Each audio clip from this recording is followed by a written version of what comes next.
Vão levantar, que é para me ver, e assim que vão estar todos com o torcicolo votado na sala, virados para a esquerda, numa fase de campanha eleitoral como esta, não convém nada que essas coisas aconteçam, metade virada à esquerda, e portanto eu ponho-me ao centro, que assim é mais fácil. Eu começo, bem, eu compete-me a mim apresentar o resto do livro, chamando a atenção para certos aspectos, mas eu começo a fazer um desabafo, porque cada livro é ele e a sua circunstância, como dizia o filósofo, não é só o homem, não é? O livro também é ele e a sua circunstância. A circunstância deste livro é este momento terrível em que nós estamos, da história do mundo, da história de Portugal, da história das nossas vidas, em que está tudo virado do avesso. Tudo de pernas para o lado. Ninguém se entende. Ninguém se entende. Aliás, não estou a dar novidade nenhuma, toda a gente sabe isso. Como dizia a outra senhora, vemos, ouvimos e lemos, não podemos ignorar, e todos nós estamos atentos aos jornais, aos telejornais, às rádios, à conversa de café, do taxista, enfim. Ouvimos tudo isso e percebemos o que é que está a passar. E isto está tudo mal.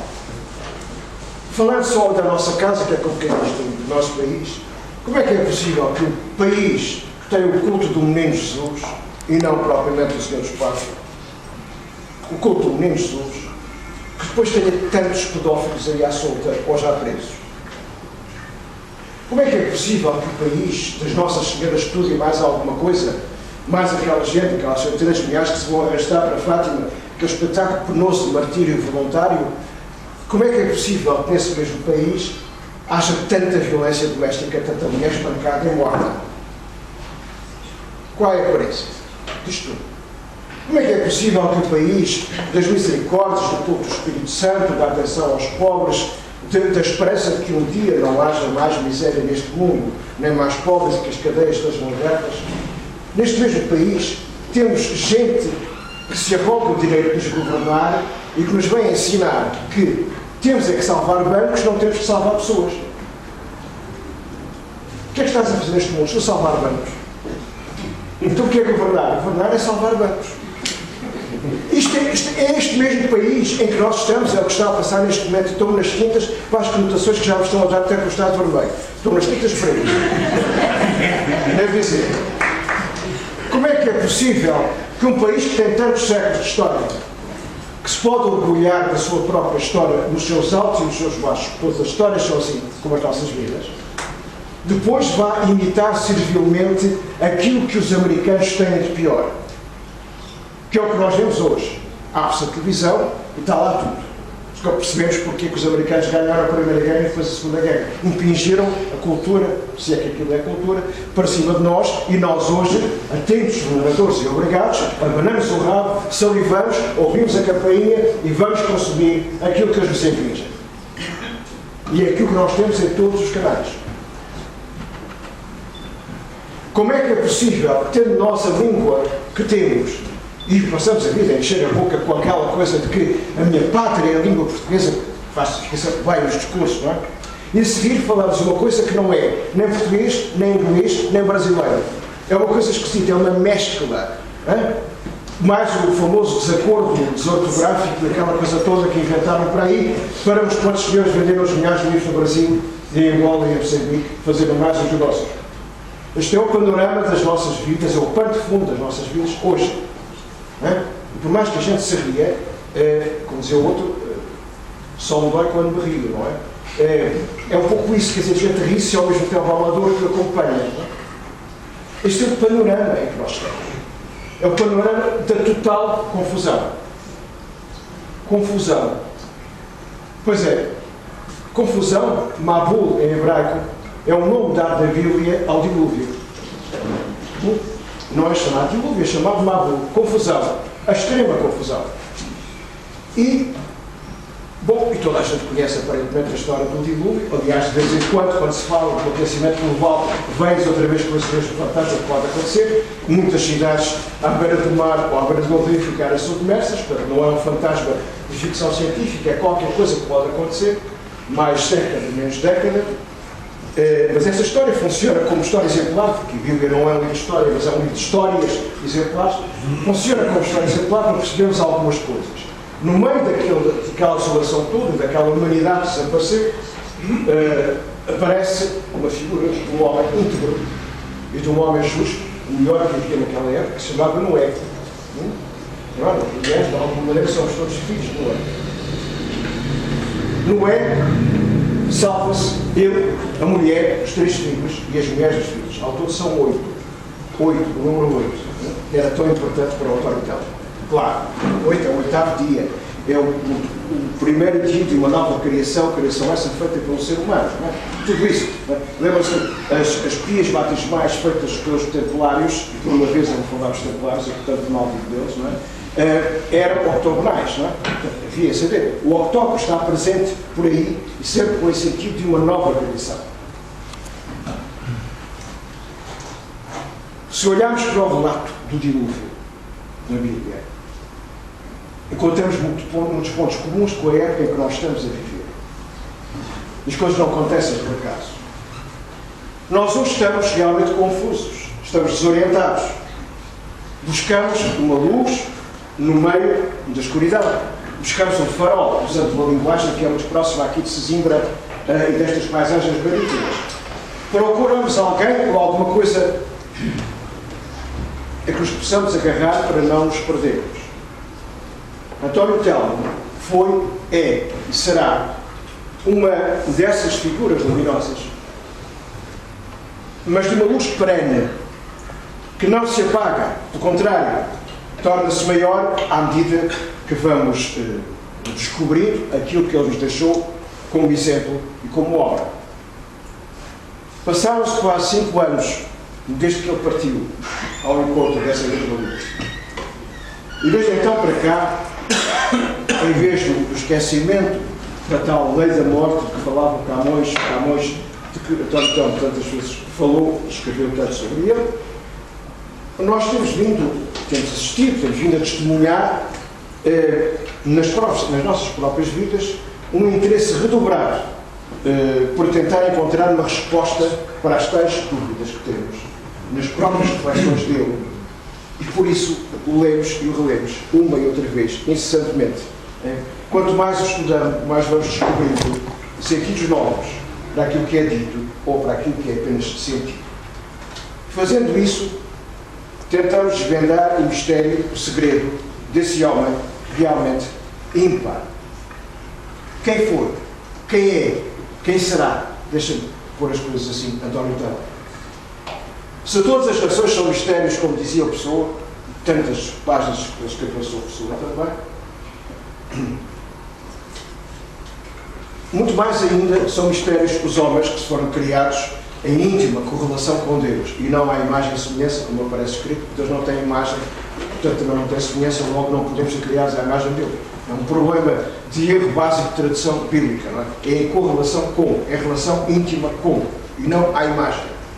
Senão depois dá aquelas barbaridades, aquelas trindades que nós encontramos por aí, que Deus Pai com uma barba igual à minha, mas com uma coroa na cabeça, não é? Depois tem uma pombinha aqui no meio, depois tem a Cristo em baixo, não é? Quer dizer, são perfeitas heresias, mesmo em termos teológicos, do próprio cristianismo, imagina. Bom, e é aqui que, neste ponto, que entra o livro de Pedro Martins, acabadinho de sair, e começo por chamar a atenção para a contracapa, mas há alguma maneira de jogar que eu começo com a contracapa, a contracapa, porque aqui embaixo podemos ler coleção Tomé Natanael, estudos sobre António Telmo. Ou seja, nós temos aqui um livro que inaugura uma coleção e com esta finalidade específica, né? Estudar as múltiplas facetas de alguém que escolheu apresentar-se sob a forma desse alter ego que é em si mesmo um anagrama do seu próprio nome, como diz o Pedro Martins, um jogo subtil de letras trocadas, transpostas, um método, aliás, agora acrescento muito em voga entre os marranjos do século XVI. Foi um método usado por Cristóvão Colombo, por Bernardo Ribeiro, por Samuel Uspler, entre outros. Então temos Tomé, o cristão gnóstico, e Natanael, o judeu cabalista. Natan, que é aliás o nome do profeta, um profeta que foi muito importante no tempo de David e no tempo de Salomão. Natan significa domo. Natanael é o dom de Deus, ou Deus deu. Não é? Deus deu. Que, aliás, até deu um nome feminino. Deus a deu, não é? Ou Deus a deu. Martins, lembra-se? Há aqui um jogo curioso. Não é? Bom, Natanael é um nome também curioso, num outro aspecto, porque se pode ler das duas maneiras. De trás para a frente ou da frente para trás, da direita para a esquerda, da esquerda para a direita. É sempre igual. Claro, há nomes assim, como Ana, por exemplo, não é? É interessante, não é? Pensar nestas coisas. E que o nome começa e acaba com a mesma letra. Uma letra fundamental, que é o N, que é o Nun hebraico, e que é a letra da sabedoria. António tem duas vezes, tem dois N's, portanto, tem duas vezes N, duas vezes sabedoria. Eu devia ser um homem sábio como eu, não sou. O nome dele está certo, em mim foi um erro, agora diz muito, um erro de casting, mas não, queria ser mais um erro de nome, de inscrição no registro. Enfim, uma sabedoria que António Telmo passou a vida inteira a dar, na verdade, a doação, a dar aos que se aproximavam dele com o coração aberto e humilde. Não para terem estatuto social, não para ficarem bem na fotografia, não porque dava jeito em termos de estatuto da terra, ser visto como, mas de facto porque tinham esse coração aberto. E não por acaso, Pedro Martins realça neste seu livro, neste caso, uma linhagem existente entre Agostinho e Pessoa, que nos conduz até António Telmo, aliás, aqui apresentado por ele como o centro de 8 linhas dialogantes, tal como Tomé e Natanael, os tais dois nomes do anagrama dele, estas figuras dialogam constantemente entre si e com o próprio António Telmo. Humberto Belda, como já disse, António Quadros, Teixeira de Pascoais, Camões, Luís António Garnei, Leonardo Coimbra, Agostinho da Silva, Fernando Pessoa. Todos dialogam com António Telmo e todos eles, incluindo Telmo, dialogam com Pedro Martins. Há aqui um diálogo. Aqui tive que cortar uma parte que já foi referida. Este livro é multifacetado como António Telmo. E pode ser visto, verdadeiramente visto, como uma primeira pedra na construção de uma biografia de António Telmo. Uma biografia que o Pedro Martins certamente um dia nos dará. Enfim, desde que os processos deste país que está todo embranhado em leis, enredado em leis, cada vez há mais leis que nós todos temos conhecido. Não podemos ignorar a ignorância da lei, alegar a ignorância da lei, é uma coisa engraçadíssima. Um dia temos que discutir essa questão. Como é que é possível que alguém saiba as leis todas de pôr e saltear? Nem sei se os advogados conseguem, mas faz parte da nossa conjuntura em que nós estamos metidos, que é como é que vamos dar cabo da vida aos portugueses. Desculpa, não português, como é que vamos deixar a vida do próximo, que por acaso é o sujeito que paga os impostos, que por acaso nos paga os nossos ordenados, nos permitem estarmos aqui no poleiro. Percebe? Este é o esquema em que nós estamos a viver. E é preciso ter uma paciência de santo, ou de jovem, melhor dizendo, em termos chamado Antigo Testamento, que não é Antigo nem Testamento, para, de facto, aguentar tudo isto. Mas dizia eu que, se os tais processos deixarem, essa biografia vai sair. Mas este livro apresenta-nos também uma coisa muito importante, que é uma genealogia das obras de António Telmo. Ou seja, todas elas falam entre si, todas elas se geram umas às outras, e que nos são aqui apresentadas ou mostradas como se fossem ramos numa mesma árvore, a árvore sefirótica, não é? Uma imagem simbólica de constante criação do mundo, de que ele falou na Gramática Secreta e noutros livros. Este livro é escrito com duas qualidades fundamentais que infelizmente hoje faltam muito em Portugal, e que se chamam a admiração e a humildade. São coisas cada vez mais raras entre nós. Se António Telmo afirmou que a Álvaro Ribeiro deve ter podido escrever quando escrevi, Pedro Martins repete a mesma coisa, mas dizendo a António Telmo deve ter podido escrever quando escrevi. Se a admiração é um princípio essencial Para quem procura seguir pelo caminho da filosofia, não existe caminho filosófico sem admiração. Os que vão lá pela arrogância, como um certo sujeito que ficou recentemente conhecido por espancar a mulher, a filosofia dele é espanca primeiro e pergunta depois que mal é que ela fez. Mas que é um filósofo encartado. Não é? É que conhecem, já foi ministro da Cultura, é uma besta quadrada, por isso é que foi ministro da Cultura, é um arrogante e pedante maior para aquilo que é rápida, chama-se Manuel Maria Garrinho, e digo com todo prazer porque esse sujeito esteve ao lado e dizia que em Portugal não havia filosofia, não havia pensamento filosófico, ou seja, nós éramos todos medicados, destituídos de capacidade de pensar ou de conceber, fosse o que fosse. E esta foi ministra da Cultura neste país. É? Mais tarde dedicou-se ao espancamento da mulher, que é uma tarefa muito mais interessante. Aliás, eu já tinha batido a primeira e bato a segunda. Portanto, isto que ele tem esta, como é que se diz? É relapso. Eu chamo os nomes, mas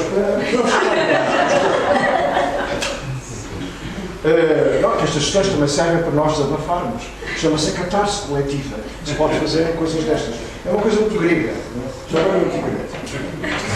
Portanto, se a admiração é fundamental para o caminho da filosofia, a humildade é a qualidade mais importante para aqueles que pretendem entrar no estudo da verdadeira sabedoria. Ninguém chega à sabedoria se não for pela humildade. Moisés, profeta, considerado o maior dos profetas, aprendeu a ser humilde, ele que tinha sido príncipe, como sabem. Já devem, pelo menos, ver um filme do Príncipe do Egito, não é? O desenho animado português é magnífico. Ele que foi príncipe aprendeu a ser humilde quando foi pastor. Quando foi pastor. É aí, no deserto, em contacto com as ovelhas, com as cabras, e casado com uma mulher extraordinária. Aquela coisa que dizem que por trás do grande homem, essa grande é mentira, não é atrás, é ao lado. E às vezes é à frente. Às vezes é à frente, não é? Neste caso estamos a falar de uma mulher espantosa chamada Tsípora, que significa arfêmea, ou se quiserem, pássara, não é? Tsípora, não é? Pois. E que era pastora também, não é? Todos os pássaros. Foi eles encontrar-se à volta de um poço, como tinha acontecido já com Isaac, com Rebeca, e como tinha já acontecido com Jacob, e de facto com Maria também, pronto. Os poços estão sempre na vida dos patriarcas, não é por acaso que depois Jesus vai dar uma lição de moral à Samaritana sobre o poço de Jacob, já agora, não é? Isto está tudo ligado. Fazer poços é uma coisa fundamental. Olha, neste país, porque a água vai faltar, e esse vai ser o problema de todos os conflitos nos próximos tempos. Metam isto na vossa cabeça. E comprem garrafinhas de água e ponham lá em casa. Moisés, portanto, aprendeu essa humildade sendo pastor. E já que falamos de pássaros e que falamos de humildade e relação com a natureza, reparem nesta bela capa em que um António tem 2 pássaros na mão. Porque mais vale ter 2 pássaros na mão do que um voar. Podemos nós comentar e ele acharia graça para falar. São 2 periquitos, isto é brasileiro. Não são periquitos. Não são? Não. Chama-se H. cornis. Como? H. cornis.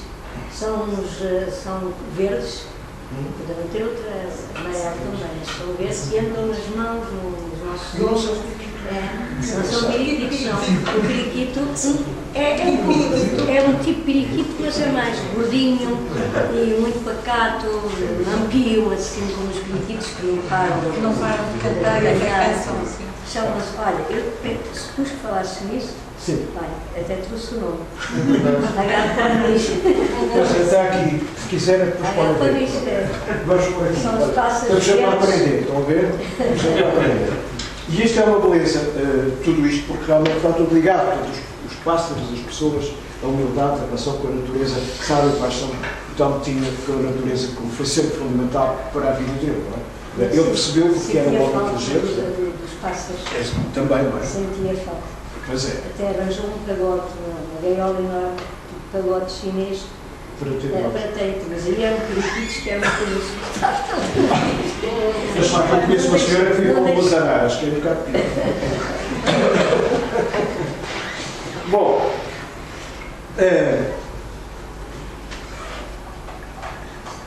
quando o António Telmo ainda estava junto connosco, houve quem, e mesmo depois de nós já nos deixar, houve quem quisesse metê-lo, enfiá-lo à força num rebanho com determinadas características, com determinado nome. Só que ele não era bem ovelha, nem, sobretudo, não era carneiro, com certeza, também não era lobo, mas era mais pastor, foi mais pastor, no sentido de aquele que aponta caminhos, que dá direções, que funciona como um guia nosso, o Guia dos Perplexos, para citar aqui o título do famoso livro filosófico também do Maimónides, que era nosso vizinho aqui de Espanha, não é? Ele era mais como a ave do campo, a ave que voa para os céus, não é? Também, nesse sentido. Bom, em suma, este livro vai certamente incomodar algumas pessoas, porque basta olharem para a capa para terem um arrepio, para ficarem todos arrepiados. Desculpa, deixa-me fazer uma nota de rodapé. História verídica passada há coisa dos 15 anos em Lisboa. Livraria Fera, conhecem? É uma livraria ótima porque não vende chupas-chupas, nem essas coisas que agora se vendem muito por aí, nem CDs, nem não sei o quê. Tem livros, cheira a livros, cheira a cera, porque à sexta-feira eles encerram aquilo tudo e fazem uma limpeza geral. E na feira, há um dia, estava um livro à venda que era o dicionário dos sobrenomes, como se diz no Brasil. O Brasil tem uma língua própria, como sabem, não é? Aliás, um dia teremos o brasileiro em paralelo com o português. Já faltam mais. Com a Dilma, a presidenta, vou lá mostrar aqui. Mas diria eu, então, o dicionário dos sobrenomes, ou seja, dos apelidos de Sefaradis. Estava lá, ao senhor que entra, folheia o livro, começa a folhear, por curiosidade vai ver o nome da família. E encontra. E vai ter com o pai e diz: pai, que coisa curiosa, encontrei o nome da nossa família num dicionário de famílias separaditas, não sei o que, não sei o que. O pai fica completamente em pânico, arregala os olhos e diz: não digas nada a ninguém. Guarda isso para ti. Por favor, não contes nada a ninguém. Atenção, não é século XVI, nem XVII, nem XVIII. Estamos a falar de uma história passada, nos últimos anos do século XX. Isto é ainda a mentalidade da nossa gente. E não sei se algum dia mudará. Portanto, este livro vai mudar muita gente, sobretudo vai mudar os apóstolos das ideias feitas e daqueles que têm a mania de catalogar os pensadores por categorias distintivas, que se põem prateleiras, e fulano é assim, fulano é assado, juntar uma prateleira, consultar a ficha, não sei o quê. Isto não tem coração, isto não tem alma, isto não tem nada, isto é uma coisa fria, realmente, como as coisas são tratadas e as pessoas são. Mas este livro vai também contribuir para nos desassossegar, que é uma coisa que então gostava muito de fazer, não é? A sua inquietação interior, como eu dizia, passava também para a capacidade que tinha para nos desassossegar, exatamente como a pessoa fazia, não é? O que é ótimo, porque as pessoas desassossegadas não se instalam nas suas certezas, não é? E portanto, são sempre a partir para outra, para uma nova viagem. Por alguma razão estamos aqui à beira-mar, não é? É para partir constantemente. E, portanto, vai-nos obrigar a ler livros que já tínhamos arrumados nas nossas prateleiras. Vamos lê-los com outros olhos. É por isto tudo que eu agradeço ao Pedro Martins, do fundo do coração, que é no coração que residem os pensamentos, além dos sentimentos e daquelas razões que a razão não conhece, não é? Tudo isso está no coração. Agradeço ao Pedro Martins, do fundo do coração, este livro fundamental e a sua iniciativa do projeto António Telmo Vida e Obra, que começou, lembro, em 20 de novembro de 2013 e cujos frutos estão à vista de todos aqueles que têm olhos para ver e que não foram ainda devorados pela tal hiena da alma, daqui que se falava, pela tal inveja. Não? Tanto na internet como em livro, ou em sessões como esta, aqui em Sintra, em Setúbal, ou noutros lugares que nos recebem de braços abertos, o projeto vai mostrar que, citando Pedro Martins, o pensamento e o exemplo de António Telmo estão mais vivos do que nunca. E nós, com ele, nós que não nos resignamos a uma apagada e vil tristeza, em que mais uma vez nos querem encerrar. Isto é repetitivo, é recorrente, não é? Nem deixamos que nos cortem as asas da liberdade. As asas com que fomos criados para voar mais alto, sempre mais alto. Muito obrigado.